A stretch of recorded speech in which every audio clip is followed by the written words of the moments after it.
Hello everyone, welcome back to our channel. If this is your first time here, I'm Kenzie and I'm normally joined by my husband Brett, where we're sharing our relationship journey with you guys.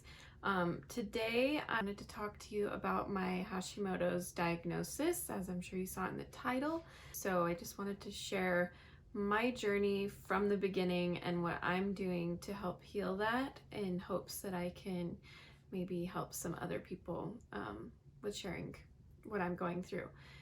In no way am I offering any medical advice. I absolutely encourage you, if you're feeling symptoms in any way, if you think you have any of these issues, definitely seek out a doctor, get some blood work done, find out what's going on. Everyone's body is completely unique, and you definitely want to meet with a doctor and find out what's going on with yours. But here's my story and what I'm going through. I'm planning to update on my symptoms, how I'm feeling, what I'm doing to help combat my Hashimoto's, maybe share some yummy recipes that I find along the way that are AIP compliant. So anyway, let's jump into the video.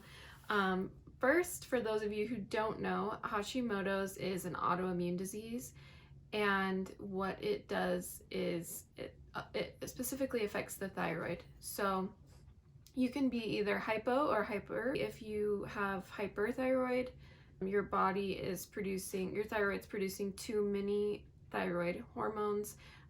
Your thyroid can get enlarged, you can get a goiter, where hypothyroidism is the opposite, obviously, and your body's not producing enough thyroid hormones, and your thyroid is shrinking. So I am hypo, and the symptoms that I've been experiencing for about the last 2 years are pretty on par with most all of the symptoms. They're really weird, all different kinds of symptoms that seem uncorrelated, but they are all commonly caused by Hashimoto's. So I think the first symptom that I really started to notice that was out of the ordinary for me was weight gain. I've always had like a very fast metabolism, and I just started gaining weight and getting puffy in areas that I normally am not. One of my symptoms that I've had is acid reflux, super bad, and just like random pains in places. Like I get this pain in my side, in my lower left rib, that I actually went to Instacare for because I kept thinking it was a kidney, but my kidney is fine. I have started noticing when I cut out gluten and then I eat it again, like if I haven't been eating it for a while and then I have some, that pain in my side hurts more. So I don't know if it's like part of my intestine. It doesn't even seem like it's like in the right spot. I don't know. It's weird. I'm not sure what it is, but like I said, there's so many strange symptoms associated with this disease that, like, I think that's why it's gone so long without being easily diagnosed, because everything seems so all over the place, unconnected. But yeah. Oh, itchy skin is another one. I've had like skin rashes and stuff like that, just all kinds of things. The body's just like whacked out. So, and speaking of the skin, so like one of the rashes, I didn't wear any makeup today specifically, so that I could show you in the progress of like my condition of my skin now compared to in the future once I'm healed. And I'm curious myself to see the differences and document it. Like one of the things I do notice is anytime that I like eat gluten, I get this little rash right there under my eye. Like I'll start getting like red dots, and that's definitely food related. I did get some blood work done like in 2020, and like the spring of 2020, and my metabolism was slowing down, but at that point 2 years ago, my TSH was normal. She did not check my TPO antibodies. That's one thing I would recommend if you're having any of these symptoms or you suspect that you might have a thyroid issue. I would definitely recommend to seek out a functional medicine doctor.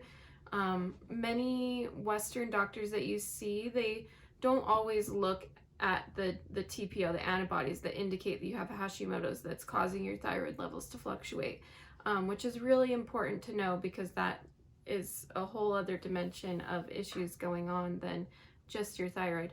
I think it is becoming more common because Hashimoto's is starting to get more widely acknowledged, but if your doctor isn't checking for the TPO antibodies, ask them to do so. That's really how you can diagnose the Hashimoto's, along with the thyroid levels being off.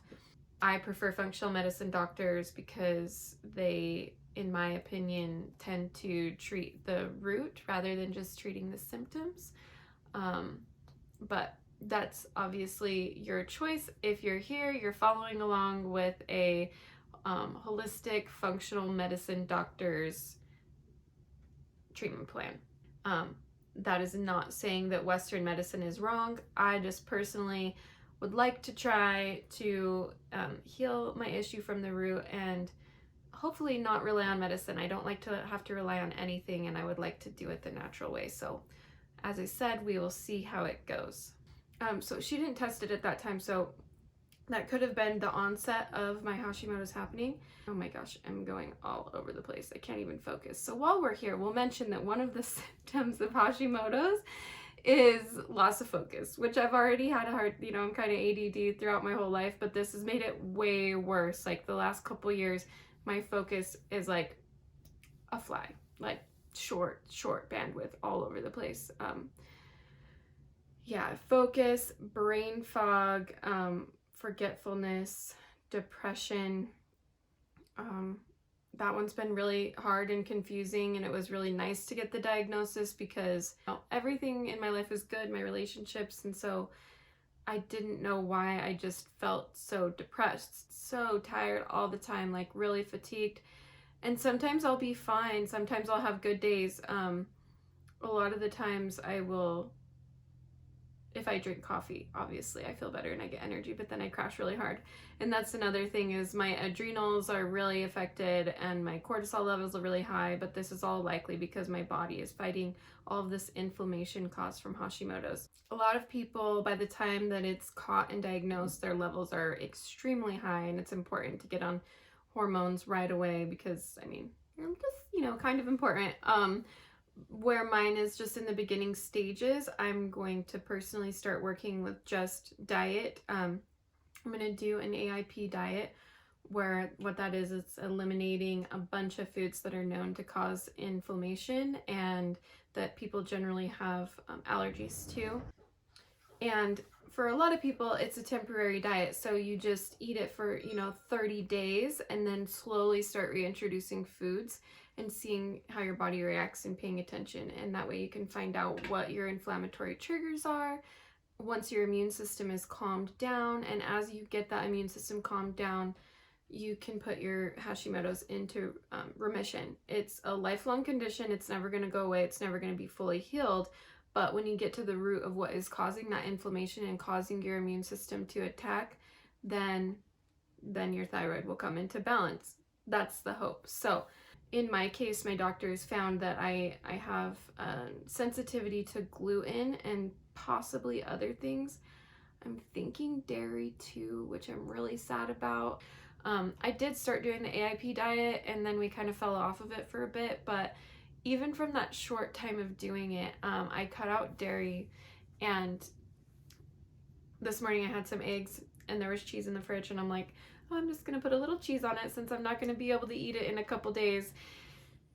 And instantly my face started hurting, like right after I ate it, like just like tightness in the muscles of my jaw. It was really weird. And then in my sinuses, I don't know, but that's the one thing that's so hard for me. I love cheese, you guys. Who doesn't love cheese? I mean, I was vegan for like 6 years, so it is kind of weird to say that because after not eating it for so long, I actually used to get sick, especially when I would see melted cheese. I was like, I remember it made me want to puke, but I now have incorporated dairy back into my life and grass-fed meats and try to eat as clean as I can, but I have formed a love for cheese again, and I'm very resistant to giving it up. But I have a feeling I'm gonna have to, and if it's for the better, and if I'm feeling better, then obviously it's 100% worth it. So I'll be getting ultraviolet blood infusions, which just gets the blood really, really healthy and helps fight off anything that's basically not supposed to be in my body, and it's better at fighting off the inflammation. And the diet, like I said. So starting on this journey in 2 days. I am a little sad about all the foods that I have to give up because some of them are so weird, like peppers. Like, I love peppers and I've always thought they were so healthy, but they're in the nightshade family and they can cause inflammation, and you never know until you take it out and then reintroduce it to see. A lot of people say that they didn't realize how sick and tired they were until they took the foods out and how good they could feel. So it's going to be worth it. I'm excited for it, and I'm happy to have you guys here on the journey with me. I hope you all have a lovely day or evening wherever you're at, and I'll see you next time.